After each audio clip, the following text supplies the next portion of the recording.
Selamat pagi semua anak-anak, selamat berjumpa kembali. Assalamualaikum warahmatullahi wabarakatuh. Pada pembelajaran seni budaya keseda atau kesenian daerah, kita melanjutkan pada materi yang kemarin yaitu bab 2 tentang karawitan dan mengambil pada materi struktur gending ketawang anak-anak. Ya, kita masuk ke struktur gending ketawang. Nah, dengan KD 3.3 yaitu mempresentasikan struktur pada komposisi gending. Anak-anak, sungguh menarik sekali. Kita berdoa dulu ya, semoga kita dalam pembelajaran seni budaya keseda ini anak-anak mendapatkan rahmat dan hidayah dari Allah, mendapatkan kemudahan dan kelancaran, semua yang terbaik terlimpah pada kita semuanya. Amin. Dan kemudian anak-anak tetaplah memakai protokol kesehatan ya, memakai masker dimanapun anak-anak berada, dan juga memakai atau mencuci tangan dimanapun kalian berinteraksi. Oke anak-anak, langsung kita pada pembelajaran berikutnya ya, bahwa di dalam pembelajaran karawitan di bab 2 di kelas 8 ini tentang pembelajarannya ada tujuan pembelajaran yang harus dicermati anak-anak, yaitu tentang tujuan pembelajaran kelas 8 bahwa setelah pembelajaran siswa diharapkan dapat menggambarkan skema gending ketawang dan ciri-cirinya. Itu adalah tujuannya. Kemudian untuk memulai awal bahwa struktur lagu gending ketawang ada ciri-ciri yang harus diperhatikan. Cirinya adalah ada 16 pukulan dalam 4 gotro. Kemudian dalam satu gotro ada 4 ketuk tabuhan ketuk dengan simbol plus.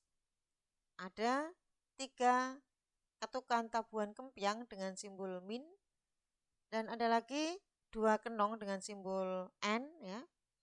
Ada 1 kempulan atau dengan simbol V atau centang ke atas. Itu adalah ciri-ciri dari gending ketawang. Jadi ada 16 pukulan dalam satu gending, itu ada itu. Kemudian kita lanjutkan pada berikutnya anak-anak ya. Beberapa contoh yang harus diperhatikan di sini ada apa yang harus kita perhatikan ditinjau dari bentuk balungan struktur lagu gending bentuk ketawang itu dibagi menjadi 3 bagian anak-anak ya. 3 bagian itu ada ketawang balungan melaku, ada gending ketawang balungan nibani, ada gending ketawang balungan campuran. Nah sekarang struktur dan komposisi gending ketawang itu ada yang pertama buko anak-anak. Buko itu apa? Buko adalah bagian gending yang digunakan untuk memulai atau memurwakanani atau sebagai pembukaan bentuk gending yang dilakukan oleh satu rejian.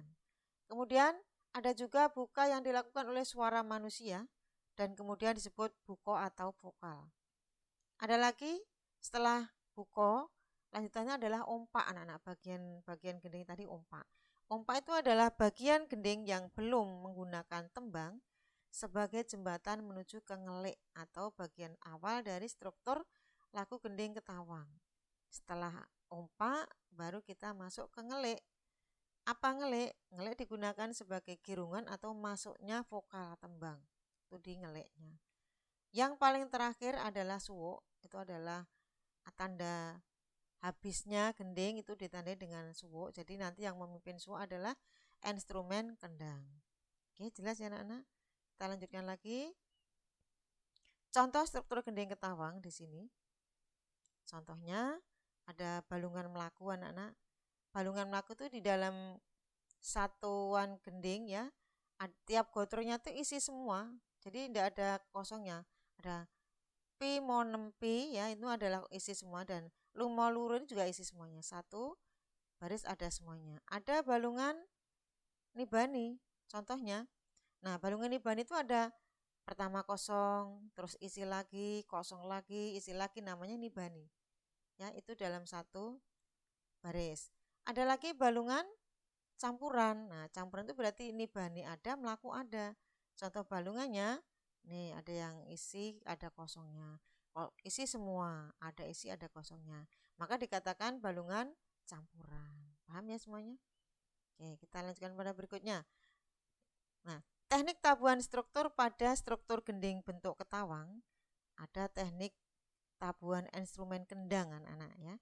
Tabuhan instrumen kendang itu dalam irama setengah tuh dikatakan tanggung dalam bahasa Karawitannya. Nah, tabuhan buka pada tembang itu dengan simbol huruf anak-anak ya. Tak tungdah itu dikatakan huruf. Jadi kalau kendang tidak ada notasi jirolunya, tapi tak dibaca, T dibaca ta, B dibaca da, P dibaca tung, titik dibaca tong, satu dibaca ket, L dibaca lang, ya. Dibuka seperti itu. Nah, bukanya kendang seperti itu. Nah, nanti kita mudah-mudahan bisa praktek ya, di sekolah ada karawitan, anak-anak nanti bisa mempraktekkan kalau sudah kondisi COVID bebas, ya. Kita lanjutkan pada berikutnya ada teknik tabuhan bonang atau instrumen bonang barung dan bonang penerus. Itu tekniknya ada tabuhan bonang barung gembyang anak-anak. Gembyang itu adalah menabuh bersama dua nada dengan interval 1 oktav. Dilakukan apabila akan menunjukkan kengelik atau mempunyai nada balungan gantung. Nah, balungan gantung adalah apabila titik laras ada 2 atau 3 tempat balungan yang kosong, itu namanya balungan gantung ya. Istilahnya keren ya anak-anak. Kita lanjutkan pada berikutnya. Ada teknik tabuhan bonang. Bentuknya mipil. Mipil yaitu menabuh bergantian antara tangan kanan dan kiri. Ada mipil lombok adalah menabuh dongding 2 kali. Ada mipil rangkep dan ada mipil nikeli. Nah, menarik kan? Contohnya banyak sekali ya namanya. Kemudian serentam tembung saron barung. Nah, itu adalah nama-nama instrumen. Ini tabuhannya adalah jenisnya dari selentam, tembung, saron, dan balung. Tekniknya adalah balung, pinjalan, pancer. Imbalnya adalah miliknya teknik selentam, teknik instrumen selentam, tembung, saron, dan saron barung. Nah, anak-anak, untuk ini kalian mudah-mudahan sukses ya dalam menerima pelajaran dari Ibu. Kita semuanya pengennya praktek langsung ya, namun dengan apa boleh buat kondisi masih COVID sehingga kita tetap harus seperti ini. Tetap kita perhatikan, kita cermati dengan baik. Ya, tekunlah belajar dan jangan lupa selalu berdoa. Anak-anak, karena waktu sudah habis ya, waktunya sudah dikejar-kejar, maka anak-anak silakan dibaca, nanti di e-learning juga banyak. Waktunya sudah sampai di sini dulu anak-anak untuk pembelajaran karawitan kelas 8. Selamat dan sukses buat kalian. Sampai jumpa. Wassalamualaikum warahmatullahi wabarakatuh.